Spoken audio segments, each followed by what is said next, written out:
여러분은 지금 어떤 근심 속에 살고 계신가요? 혹시 매일 밤 불확실한 미래에 대한 걱정으로 잠 못 이루지는 않으신가요? 삶의 무게가 너무 무겁게 느껴질 때 그 무게를 줄이는 방법은 어디에 있을까요?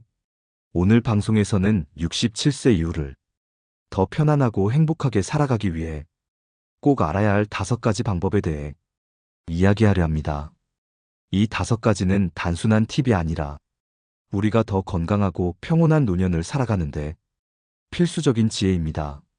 어쩌면 지금 여러분이 가장 필요한 이야기일지도 모릅니다. 첫 번째 이야기는 김영수 씨의 사연으로 시작해 보겠습니다. 김영수 씨는 은퇴한 지 10년이 넘은 74세 남성입니다. 그는 젊었을 때 누구보다 열심히 일했고 가족을 위해 희생하며 살았습니다. 그러나 은퇴 후 그는 삶의 방향을 잃어버렸습니다. 가족들은 각자 바쁘고 친구들도 점점 연락이 뜸해지면서 그는 외로움과 근심 속에 갇히게 되었습니다. 그가 특히 걱정했던 것은 줄어드는 노후 자금과 점점 약해지는 건강이었습니다. 이 2가지는 그의 삶의 중심을 무너뜨리고 있었습니다. 매일 밤 그는 생각했습니다. 이렇게 살아도 되는 걸까? 앞으로 나는 어떻게 될까? 그런데 그런 그에게 변화를 가져온 것은 우연히 들은 한 문장이었습니다. 내가 걱정한다고 내일의 태양이 뜨지 않는 날이 오지 않는다. 이 말은 철학자 마르쿠스 아우렐리우스의 명언으로 그는 자신의 근심이 현실을 바꾸지 못한다는 사실을 깨달았습니다. 그날부터 그는 근심을 줄이는 5가지 습관을 하나씩 실천하기 시작했습니다. 그리고 그의 삶은 점차 달라지기 시작했습니다. 오늘은 김영수 씨처럼 걱정에 빠져 있는 분들에게 근심을 줄이고 삶을 더 풍요롭게 만드는 5가지 방법을 소개하겠습니다. 첫째, 작은 것에서 감사하기. 둘째, 불필요한 집착 버리기. 셋째, 규칙적인 생활로 삶을 단순화하기. 넷째, 내 몸을 사랑하기. 5째, 배우고 나누는 삶을 살기. 지금부터 하나씩 깊이 이야기하며 여러분의 마음을 조금 더 가볍게 만들어 보겠습니다. 그리고 방송 끝에 여러분이 가장 공감한 방법을 댓글로 남겨주세요.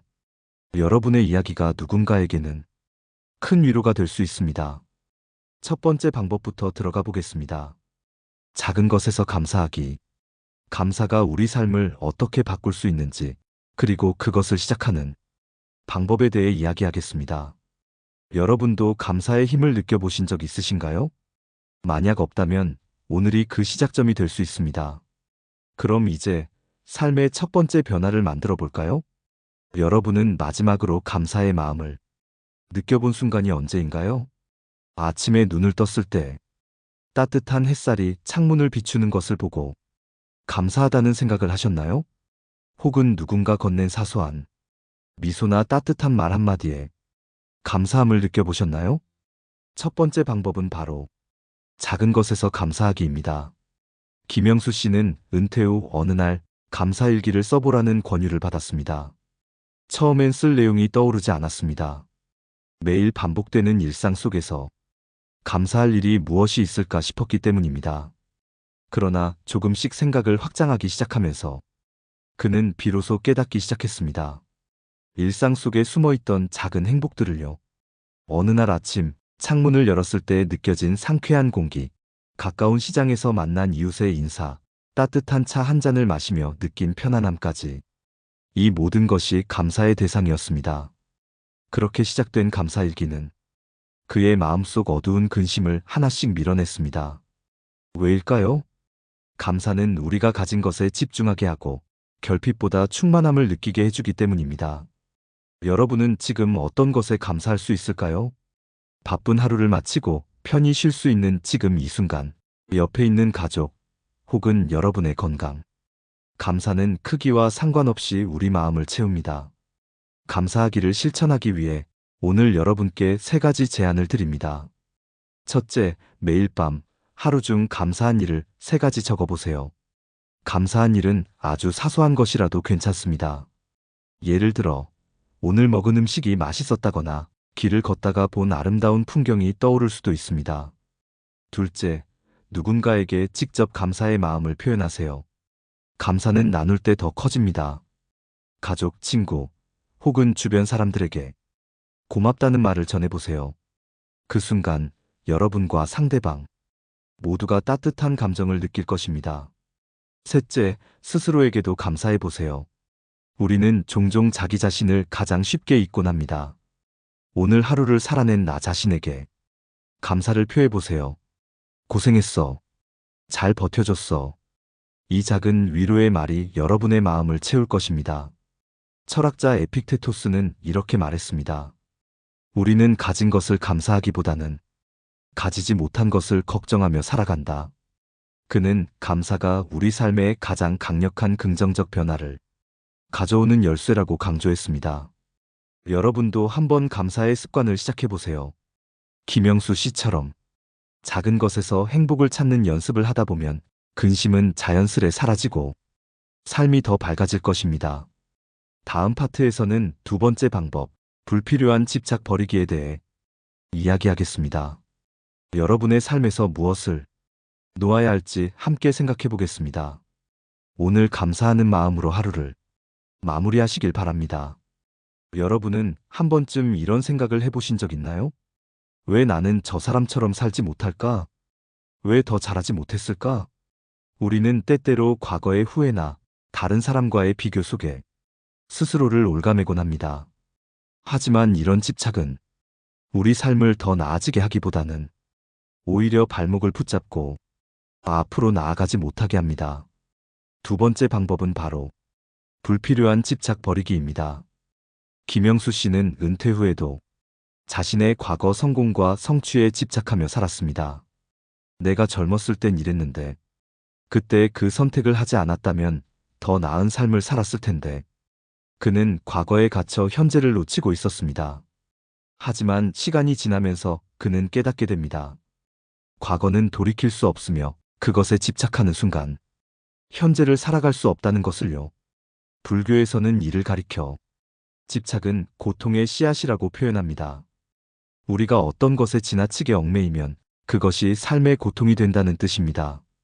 이 고통을 줄이기 위해서는 무엇을 붙잡고 무엇을 놓아야 할지 고민해야 합니다.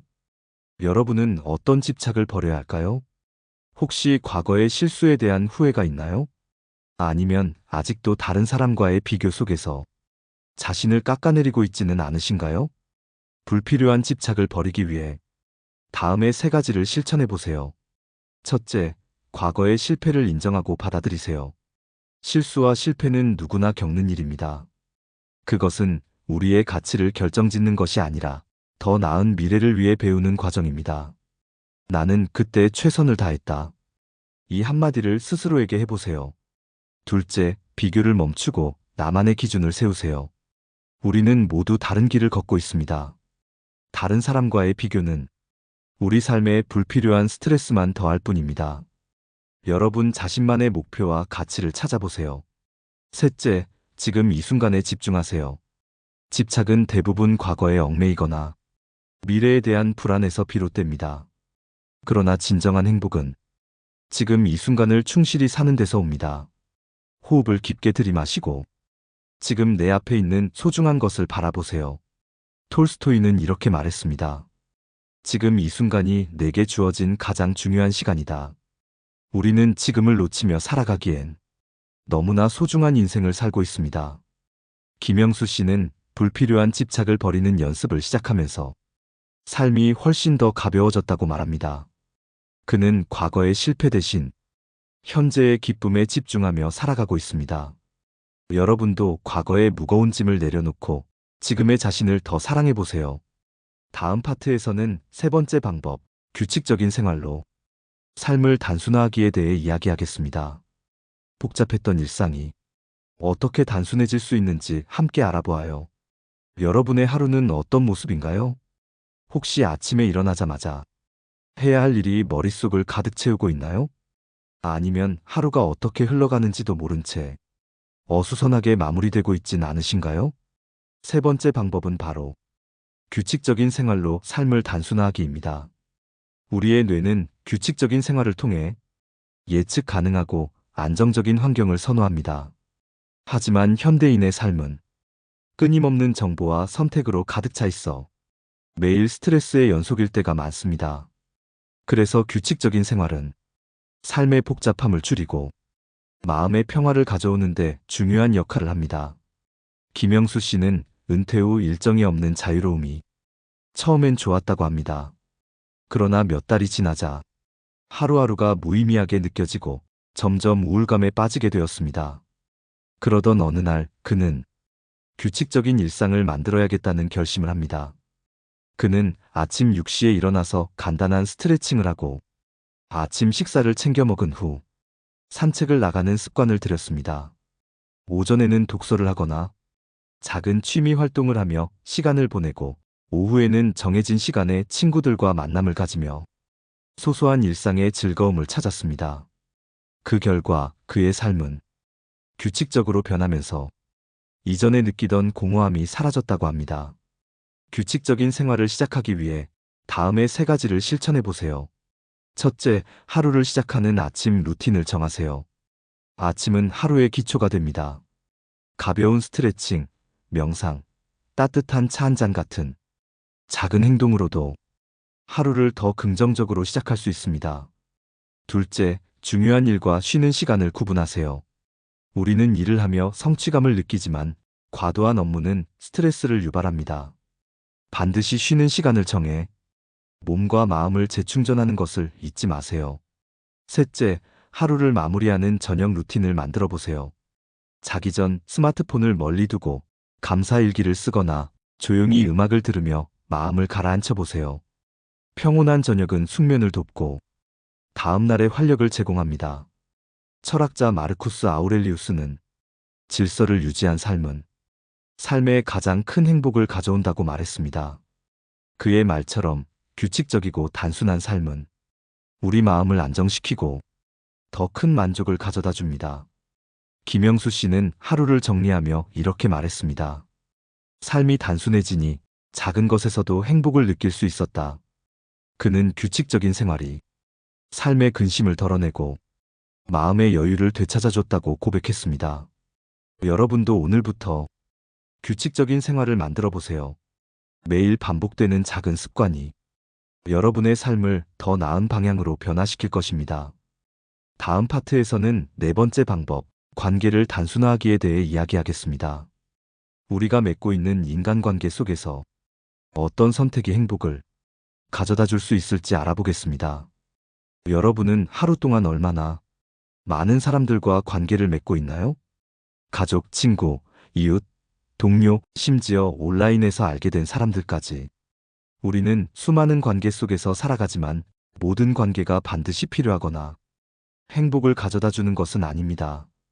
4번째 방법은 바로 관계를 단순화하기입니다. 김영수 씨는 은퇴 후에도 예전 직장 동료들, 동창회 친구들, 그리고 다양한 모임에 얼굴을 비추느라 바빴습니다. 그는 사람들과의 연결을 유지해야 한다는 부담감에 점점 지쳐갔습니다. 그런데 어느 날 가장 가까운 가족과의 대화에서 왜 나와는 시간을 잘 보내지 않으세요? 라는 딸의 말을 듣게 되었습니다. 그 순간 그는 깨달았습니다. 정작 가장 소중한 사람들과의 관계는 소홀히 하고 있었다는 것을요. 여러분도 혹시 관계로 인해 스트레스를 받고 있지는 않으신가요? 때로는 너무 많은 사람들과 관계를 유지하려다 보면 자신의 에너지가 고갈되고 정작 중요한 사람들에게 쏟을 여유가 사라지기도 합니다. 관계를 단순화하기 위해 다음의 3가지를 실천해 보세요. 첫째, 관계를 정리하세요. 우리 삶에 긍정적인 영향을 주지 않는 관계라면 과감히 거리를 두어 보세요. 모든 사람과 가까워질 필요는 없습니다. 정말 소중한 사람들에게 더 많은 시간을 할애하는 것이 중요합니다. 둘째, 가족과의 시간을 늘리세요. 가족은 가장 가까이 있지만 때로는 가장 소홀히 대하기 쉬운 존재입니다. 작은 대화, 함께하는 식사, 짧은 산책이라도 가족과의 시간을 우선순위에 두어 보세요. 셋째, 진정한 친구를 찾아라. 진정한 친구는 어려울 때 곁에 있어주는 사람입니다. 단순히 사교적인 만남을 위한 관계보다는 깊이 있는 관계를 추구하세요. 고대 그리스 철학자 에픽테토스는 이렇게 말했습니다. 친구란 네가 필요할 때 기꺼이 다가와주는 사람이다. 모든 사람과 잘 지낼 수는 없지만 진정으로 내 곁에 있어줄 사람들과의 관계는 우리에게 위안을 줍니다. 김영수 씨는 관계를 정리하고 가족과의 시간을 늘리며 삶의 여유를 되찾았습니다. 그는 사람을 줄이고 나니 내 삶의 소리가 더 크게 들렸다고 말했습니다. 여러분도 관계를 정리하고 소중한 사람들과의 시간을 늘려보세요. 우리가 맺는 관계가 우리 삶에 어떤 영향을 미치는지 다시 한번 생각해 볼 때입니다. 다음 파트에서는 5번째 방법, 몸과 마음의 건강을 우선시하기에 대해 이야기하겠습니다. 행복한 노후를 위해 건강이 왜 중요한지 함께 나누어 보아요. 여러분은 최근에 스스로의 건강을 얼마나 신경 쓰셨나요? 의사가 권장하는 건강검진을 꾸준히 받고 계신가요? 혹은 스트레스를 풀기 위해 자신만의 시간을 가지고 있나요? 우리 삶에서 건강은 마치 공기와도 같습니다. 평소에는 중요성을 잊고 있다가 잃어버리고 나서야 그 소중함을 깨닫게 됩니다. 5번째 방법은 바로 몸과 마음의 건강을 우선시하기입니다. 김영자 씨는 68세의 은퇴 후 처음으로 건강의 소중함을 깨달았습니다. 은퇴 후 여유로운 일상을 꿈꾸던 그녀는 무리한 다이어트와 부족한 운동으로 인해 면역력이 약해지고 잦은 병원을 드나들게 되었습니다. 건강이 없으니 내가 누리려던 모든 것이 무의미해졌어요. 그녀의 이 말은 건강이 얼마나 중요한지를 여실히 보여줍니다. 그렇다면 몸과 마음의 건강을 지키기 위해 우리는 어떤 노력을 해야 할까요? 첫째, 꾸준히 운동하기. 운동은 단순히 몸을 움직이는 행위가 아닙니다. 운동을 하면 스트레스가 해소되고 면역력이 강화되며 우울감이 감소하는 효과가 있습니다. 특히 걷기 운동은 체력에 부담을 주지 않으면서도 건강에 큰 도움을 줄 수 있습니다. 매일 30분씩 산책을 하며 몸을 움직이는 시간을 가져보세요. 둘째, 건강한 식습관 유지하기.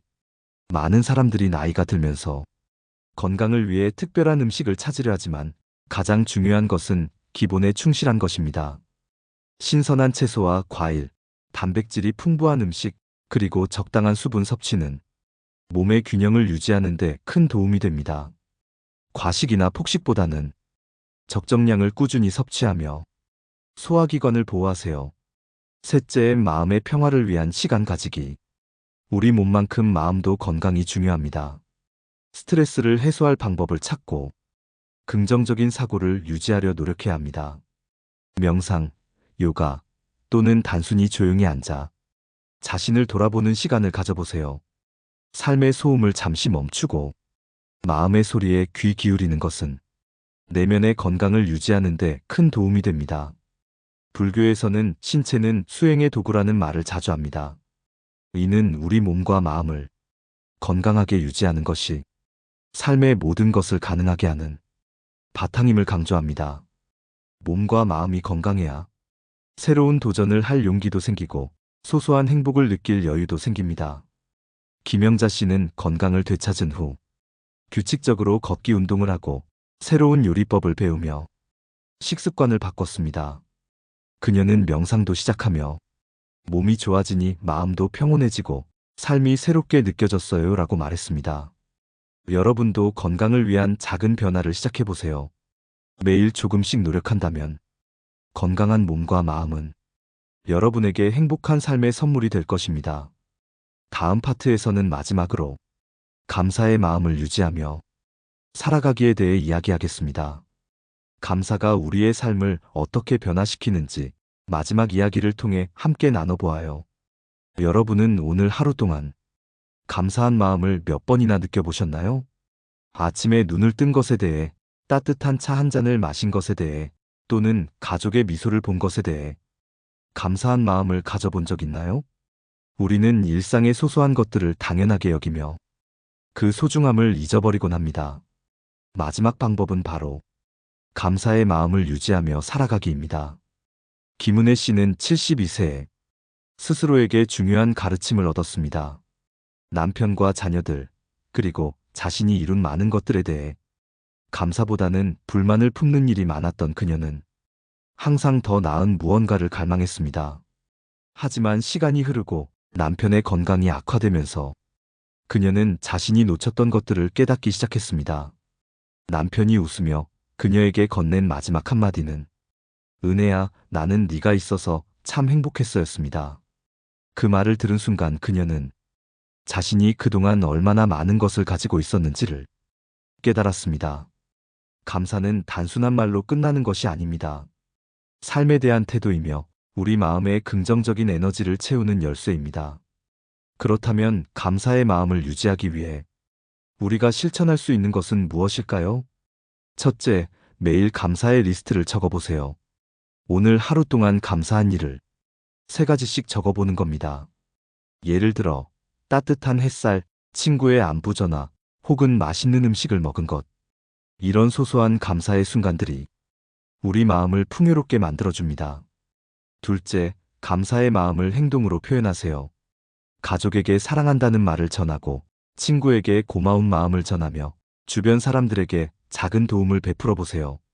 감사는 말로만 끝나는 것이 아니라 행동으로 전달될 때 더 큰 의미를 가집니다. 셋째, 자신에게도 감사하세요. 우리는 종종 자신을 가장 냉정하게 평가합니다. 하지만 지금까지의 모든 노력이 있었기에 여기까지 올 수 있었습니다. 거울을 보며 스스로에게 잘해왔어. 그리고 앞으로도 괜찮을 거야 라고 따뜻한 말을 건네보세요.